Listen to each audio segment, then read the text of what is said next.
On the line is John Cloumassis, frontman of Brisbane indie folk rock band Cedarsmoke. Good morning, John. Thanks so much for joining us. Thanks for having me. Absolute pleasure, mate. Cedarsmoke's second album, The Great and the Terrible, was released last week. Congratulations, it's a wonderful album.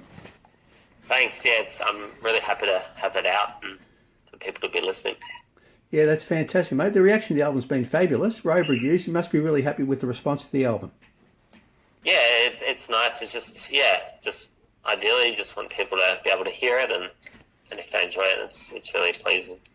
Yeah, fantastic, mate. Yeah, look, there's quite a few reviews on the internet, of course, so it's attracted a fair bit of attention. Yeah, that's great. It's always the goal to just get it out as much as possible and then reach as many ears. So if it's getting a bit more, then I'm really happy. Yeah, fantastic, mate. The album consists of 12 tracks, and you were recently quoted as describing the record, and I'll read this out: an exploration of change in all its forms and manifestations. Inspired by the mythical journey of the Wizard of Oz, the album captures the essence of characters in flux, accompanied by a select orchestra of instruments and tones reminiscent of 1970s folk rock. Can you tell us a little bit about how the idea for the record came about and the process behind bringing it all to life? So originally, I knew I wanted to do something a bit more acoustic and folkier, and with the last album, it was really different. It was more like rocky and a bit more modern.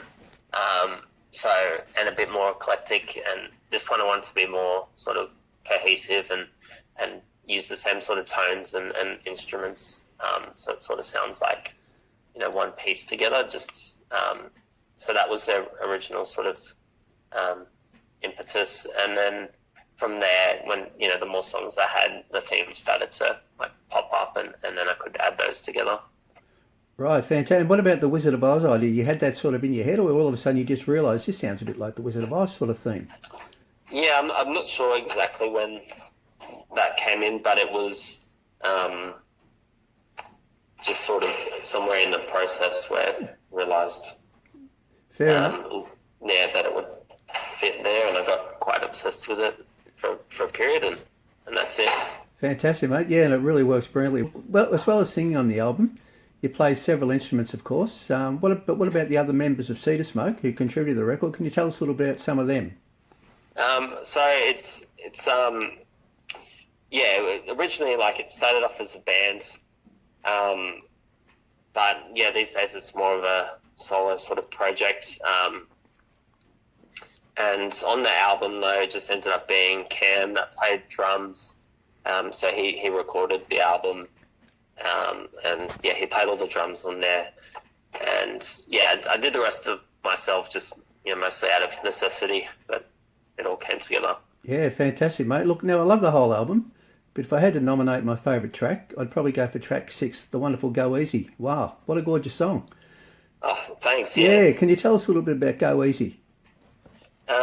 So that one was the first single we released. It was probably just because that was one I was really fond of, and I thought that was a good show of what most of the album sounds like. Right.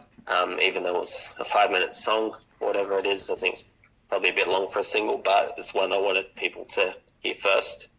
And it's a bit like a sort of an acoustic ballad, and what I'm pretty proud of. Yeah, great stuff, mate. Look, track 5, Know Your Mind, is also a personal favourite of mine. Super catchy one. Can you tell us a little bit about that one too, Know Your Mind? Thanks. I actually had that one.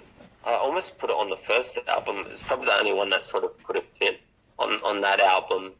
But I already had enough sort of poppy, sort of catchier ones on that album, and I thought this one might need one.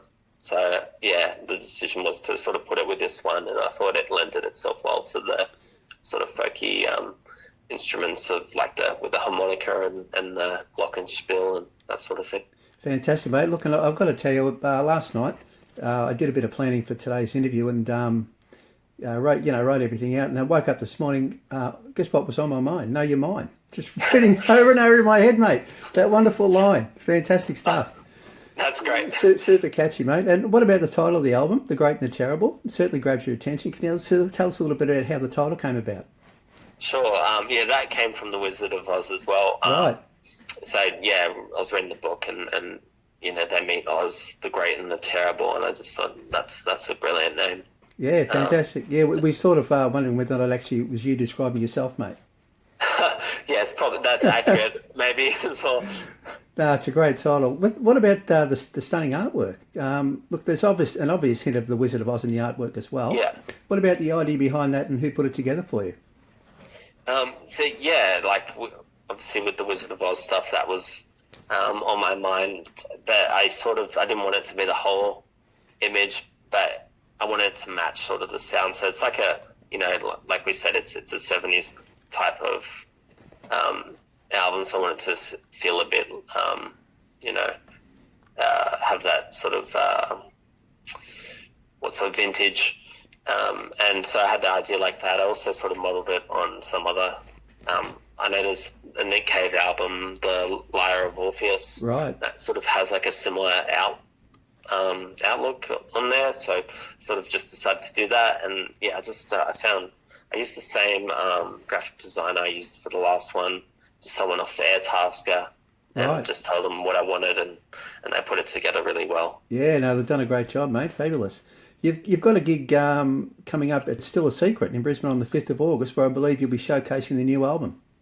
Yeah, playing there with a band called Elbury. Right. They're a great band, and yeah, playing a lot of new stuff off the new album, and yeah, doing it pretty stripped back, and it'll be nice to play some of those songs sort of for the first time. Fantastic, mate. Look, and we also need to mention the Listen Up Music 2023 Songwriting Prize, of which Cedarsmoke is a semi-finalist. Congratulations on getting the semi-finals. What a great accolade. Yeah, thanks. Yeah, can you tell us a little bit about the Songwriting Prize? Yeah, it's a great group, and they do a songwriting prize all across the country with songwriters from around the country, and it's all for a good cause. They really have a mental health focus there. Right. So I'll be playing at It's Still a Secret with 9 other songwriters from Brisbane, and we'll just be playing our song in there. So I put in Go Easy. So I'm really happy to be playing that for them. Yeah, fantastic, mate. And so that's on the 6th of October, I believe, the semi-final in Brisbane. Yeah, correct. Yeah, so and how does it actually work? So there's semi-finals in each capital city, and then becomes a final overall. Is there Australia-wide, or is that how it works? Yeah, I that's what I believe. They have, there's a couple in Melbourne. There's one in Sydney. I think they've even got in Wagga Wagga and a few other, and the Sunshine Coast maybe. Right. A few other choice places. So yeah, it's really cool. I think it's a good. Yeah, fantastic, mate. Yeah, good luck with it all. Before we let you go, can we talk about the history of Cedarsmoke for a moment? Can you tell us a little about the really early days for Cedarsmoke, how Cedarsmoke came to be? So I've been writing songs since I was pretty young, and sort of doing that myself and making demos and that, and then sort of decided I was ready to start a band. So just enlisted like mates from school, as you do. Right. And there was a couple of us, and then a couple others wanted to join. So they bought an instrument and joined in, and it's always been a lot of fun. Right, and what sort of stuff were you playing in the early days? Just sort of similar stuff to what you're sort of writing these days, or has it changed significantly over the years? Yeah, it changed a little bit. Like it was always more rock, with like we had like a guitar, another guitar, and keys and bass and drums. So always something for everyone to play. So sort of more stuck to those instruments, and I think sort of the first album was sort of showing all of that stuff we did as a band on all the EPs, and then from that stage, after that album was done, in my mind I'm more interested in trying different things, so it was good to make something a bit more folkier and acoustic, and probably do something different the next album as well. Yeah, fantastic. So you're looking at you're sort of thinking about the next album already, are you? You're one of those artists, as soon as the current one's out, you're thinking about the next one. Yeah, I'm pretty much finished the next one, demoing and writing wise. So fantastic. It's just a matter of getting the money together to record and do that. So I almost started recording it before this one came out, but I thought, oh no, that's crazy. Got to at least wait till it's out. Yeah, no, it's fantastic, mate. Look, I read another article with where you sort of went through each song or several songs from the album, where you sort of talked about some particular artists, but it sort of inspired the song, sort of. And look, I know Yeah. the name Bruce Springsteen came up as well, amongst others. So he's obviously been a big influence on you. Yeah, especially around the time I was writing this, I really got into his stuff, especially his early albums. Right. And I watched the doco on the making of Born to Run, and that album sort of really resonated Great album. with me. And exactly, it's just a masterpiece. And Yep. their arrangements and the whole band and his lyrics and songwriters, just great. So it's really a massive influence. Yeah, fantastic, mate. And I've got to tell you, with back when I was in my younger days, I mean, Born to Run, when it came out, everyone was absolutely blown away by it. It was, and I remember Molly Meldrum talking about Bruce Springsteen being the future of rock and roll, he called him. I think he was just quoting Bruce Springsteen's manager. I think John Landau said that. But here we are 50 years later, mate, and he's still inspiring people. Great stuff.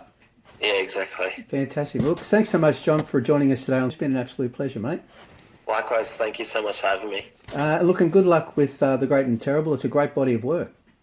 Thanks so much. And of course, the upcoming Listen Up Music Songwriting Prize semi-final. Thank you. We'll all be cheering for you, mate. Good luck with it all. Thanks, appreciate it. We'll have to talk again soon, John. Thanks a lot, mate. Yeah, would love to. Thanks. See you, mate.